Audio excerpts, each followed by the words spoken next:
Hello guys, so welcome to the third video in my series of cheap but good fragrances that I've been doing. Any of you that haven't seen the previous videos, basically the idea is to shine a bit of a light on some really good fragrances that for whatever reason haven't been particularly successful and end up in like your bargain bins or crazy prices on online discounters, but they're actually really good fragrances. The first two that I did in this series were this one, which is Gianfranco Ferre's Bergamotto Merino, which I stand by that as still being an excellent fragrance, and the same with this one. Still really love this. This is Present by Mont Blanc. Both of those crazy prices, as is the one that we've got here that I'm going to show you now. As you can see, it's 360 Degrees Red by Perry Ellis. This one's quite well known in the fragrance community, but outside of it it's virtually unknown. It's classified as an Oriental spicy fragrance. I always like to give fragrances my own classification, so I call this one an Oriental Aromatic Spicy Citrus, which kind of encapsulates what you get from this. This is a 2003 release. The perfumer on this one is Jean-Louis Groby. He hasn't really done anything else of note. The only other fragrance that I've smelt that he was behind is Sunset Heat by Escada. So let's have a look at the presentation on this. As you can see, it's a huge bottle. I can't even get it on in shot, so this is going to be a bit awkward. So you've got a large box here. Let's take the lid off. As you can see, the bottle's quite well protected inside. Let's take the bottle out. I'm going to have to hold this on the side. So it's this cylindrical bottle. There's nothing on here of note to show you. It is actually quite nice. Let's try and focus that a little bit. You can see you've got, hopefully you can see Perry Ellis engraved there on the metal. It's got a spherical cap which is actually plastic. So yeah, let's show you. It's actually a really quite a large size bottle. Let's have a look at the sprayer. It's actually a pretty poor sprayer. I'm not too worried about that. So let's put this back so you can see it a bit better. There we go. So yeah, decent presentation. So let's have a look at the notes and see what I actually get from this one. So the top notes are listed as Italian bergamot, lime zest, mandarin, ruby orange, nutmeg, red cinnamon and clove buds. The mid's listed as parsley, coriander seeds, lavender, and the base is listed as sandalwood Mysore, red cedarwood, vetiver root, Indian patchouli, oak moss and clean musk. So I do get a lot of notes that are listed in here. I don't get all of them at the stage in the fragrance where they're listed, but that's obviously quite common. At the top I do pick up some really very zesty citrus, and I get lots of cinnamon as well, and the cinnamon lasts throughout the fragrance. I also pick up cloves right from the start, and again they sort of come in and out of the fragrance throughout the life. There's a little hint of something herbal at the top of this, which is probably the parsley that's listed. And I get mandarin and oranges at the top as well. As it's been on my skin for a little while, going into the mid, I get the nutmeg and lavender, and also the cinnamon's still there and quite dominant. And then when you move into the base, I pick up patchouli, cedarwood, sandalwood and musk, and it's got quite a musky dry down. Really, really nice. The note listing says sandalwood Mysore. That's basically sandalwood oil from India. Mysore is in India. I don't know if that's in this fragrance, but to me, I just smell sandalwood as I would normally know it. There's no difference there. That's what I pick up from it. So for me, this one's definitely best as a spring, summer, daytime fragrance.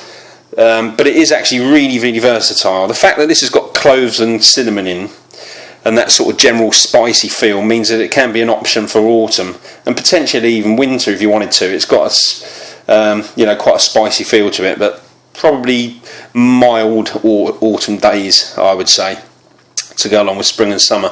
The best scenario that I can think of for this, and this is not a scenario I'm ever likely to be in anymore, but it's been like on a boat party out in the ocean, maybe in Ibiza or somewhere like that.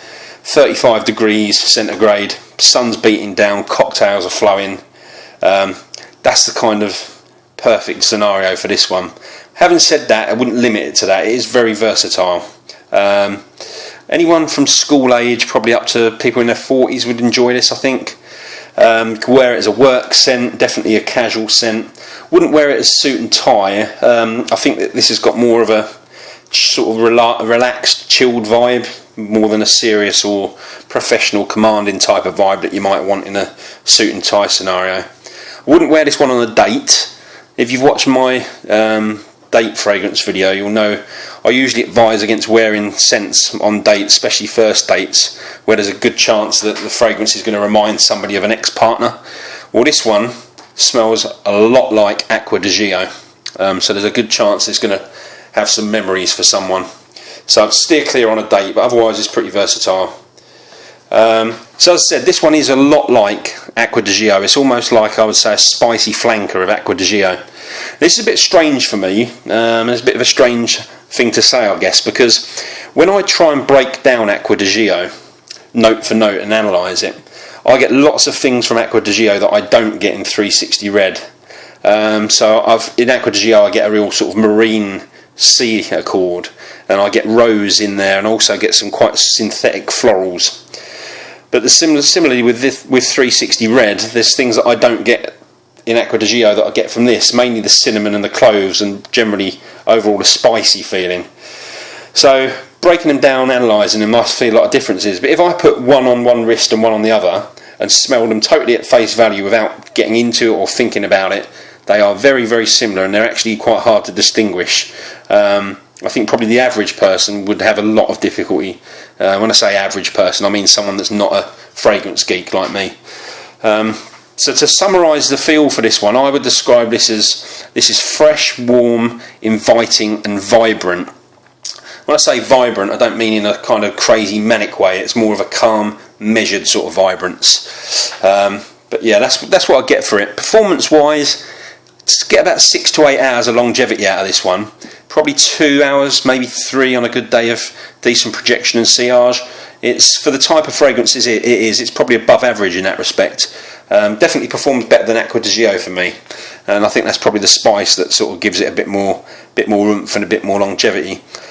Price wise, 100ml of this, which is the bottle that I have here, in the UK you'll pay £20 if you look in the right places. I think in the US it's probably about $25, maybe even less for 100ml. Now this, as I said, in my opinion, this is very similar, in fact superior, to one of the best selling, most famous men's fragrances of all time, and yet it's virtually unknown and sits in a bargain bin. So you've got to think that kind of shows you the power of marketing, really, because that's a real shame. So ratings wise, longevity on this, I'm giving it 7.5 out of 10. Projection and sillage, 7.5 out of 10. Value on this, it's absolutely fantastic value, as I've already explained. I really, really like this. I'm giving it 9 out of 10. And for smell, again, it's phenomenal, so 9 out of 10 for smell. And the overall marks I'm going to give Perry Ellis 360 Degrees Red is 8 out of 10. If you haven't tried this, I'd give it a go. Very few people will dislike this, and it's cheap enough to take a punt on it. So that's the end of the review, guys. Hope you enjoyed it. Thanks as always for watching. If you haven't subscribed and you'd like to, please do, and please rate and comment on the video. I'm going to be back hopefully in a few days with another video. Thanks again, guys. Cheers.